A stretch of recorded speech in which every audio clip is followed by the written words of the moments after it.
और वो हुकूमतों को कहना चाहता हूं, लौटाएंगे तुम्हें वो सब कुछ सूद के समेत, लेकिन मैदान में आना पड़ेगा। मैदान तुम्हारा इंतजार कर रहा है। 5 तारीख का मैदान सजेगा, जहां सारे लोग झाड़ू की तरफ जाएंगे, जहां कमल के फूल की तरफ जाएंगे, पंजे की तरफ जाएंगे।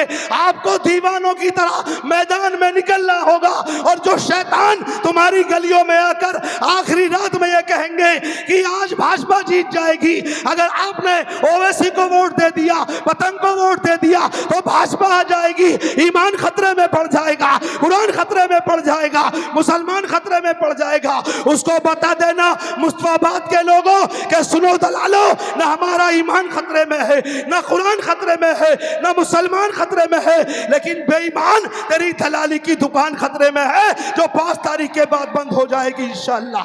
आइए दोस्तों, इसी मकसद को आगे बढ़ाते हुए एक शोला बयां मुकर्रिर जो शेर महाराष्ट्र है, जिसने दुश्मनों की आंखों में आंखें डालकर सवाल किया था कि मैं मौजूद हूं, अभी मैं उस शेर को दावत देता हूं जिसकी कैफियत यह है, जिसकी सोच यह है, जिसकी मंशा यह है, जो ये कहता है कि मुझको मेरी तारीख ने यह दर्स दिया है, हरगिज किसी जालिम का कसीदा न कहूंगा।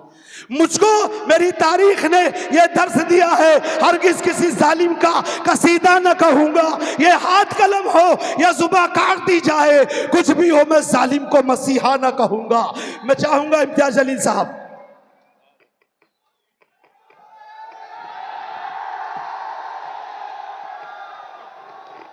अस्सलाम वालेकुम वरहमतुल्लाहि वबरकातुहू। मेरे क़ायद बैरिस्टर असदुद्दीन अवैसी साहब,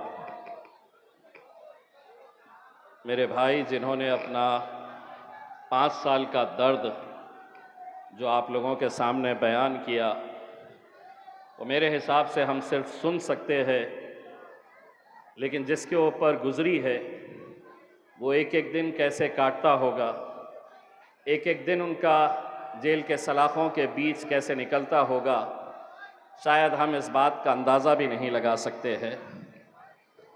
लेकिन आज मैं ताहिर भाई आपको एक बात कहना चाहता हूँ, मुजफ्फरपुर की मुस्तफ़ाबाद की आवाम को एक बात कहना चाहता हूँ। चिराग मेरे ताहिर का देखकर बड़ी मचल रही है हवा,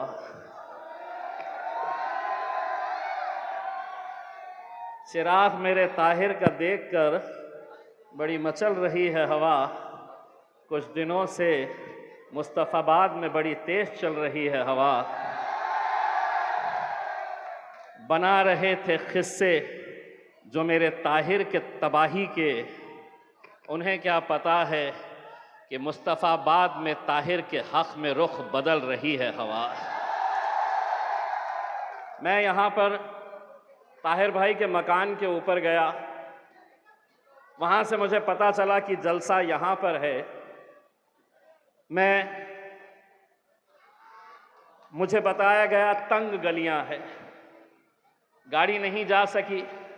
एक चाहने वाला मिल गया, उसके साथ मोटरसाइकिल के ऊपर स्कूटर के ऊपर बैठ गया और वो गलियाँ घुमाते हुए लेकर आ रहा था। सड़क ऐसी थी कि यूं जा रही, यूं आ रही, यूं जा रही, यूं आ रही। मैंने उसको कहा कि कैसा, इतनी ख़राब सड़कें तुम्हारे पास? तो जो ऐसी सड़क थी उसके ऊपर उसने मुझसे कहा कि साहब ये तो बहुत अच्छी वाली सड़क पे से हम गुज़र रहे हैं। अब अगर ये अच्छी वाली सड़क है तो ख़राब कैसी रहती है फिर? हम खुद हैरान हो गए। अब सवाल यही पैदा है, जब आ रहे थे तो रास्ते में एक झाड़ू का ऑफिस मिला, कांग्रेस का ऑफिस मिला, कुछ भाजपा वाले भी घूम रहे थे। जो लोग वहां पर उन ऑफिसों के अंदर बैठे हुए थे, उन ऑफिस में जो बैठे हुए थे हमारे अपने लोग जो बैठे हुए थे, तो उन्हें देखकर मेरे मन में एक सवाल आया। पूछा हाल उन लोगों का, तो सर झुकाकर किसी ने मुझसे कहा वो लोग जिंदा तो है लेकिन ज़मीर मर चुका है। इसीलिए आज ऐसे वक्त के अंदर जब हम दो उम्मीदवार खड़े किए हैं, तो ये कौन उम्मीदवार है? ये वो उम्मीदवार है जो आपके लिए खड़े हुए थे, आपकी आवाज बने थे, चट्टान की तरह आपके सामने खड़े हुए थे ताकि आपको कुछ नहीं होना।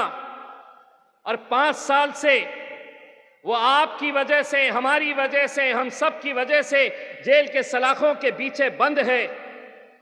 कभी तसव्वुर करिए कि उनके बच्चों पर, उनके घर वालों पर जेल का एक दिन एक एक साल के बराबर होता है, एक एक घंटा कटता नहीं है और 5 साल एक शख्स ऐसे ही निकाल देता है।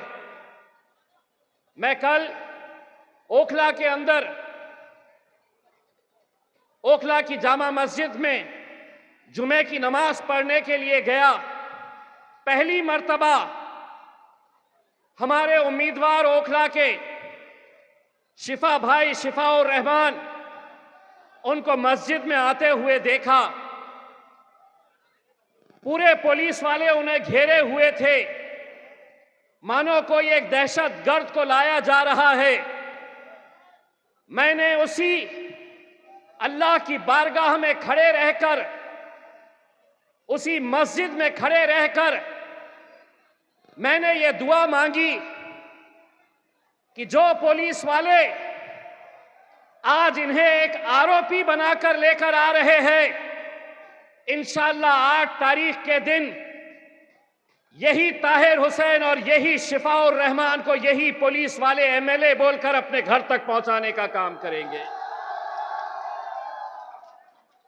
मेरे भाई, एक ऐसे मुश्किल दौर से हम गुजर रहे हैं जहां अब भी अगर हम बिखर गए, बढ़ गए तो क्या होने वाला है? आपके सामने जिंदा मिसाल है ताहिर भाई की। एक सियासी पार्टी से ताल्लुक रखते, महज एक आरोप की बुनियाद के ऊपर उन्हें निकालकर बाहर फेंक दिया जाता है। आरोप तक किसी पर भी लगाए जा सकते हैं, लेकिन आखिर कितने सालों तक ऐसे आरोपियों को आप जेल में बंद करके रखेंगे? कोई सुनवाई नहीं। और अगर 5 साल 7 साल के बाद अगर ये बेकसूर छुटते हैं, और इंशाअल्लाह छुटेंगे, तो कौन उनका एक एक दिन वापस लौटाएगा? इसीलिए मैं कहता हूं ताहिर भाई, हिम्मत मत हारिए।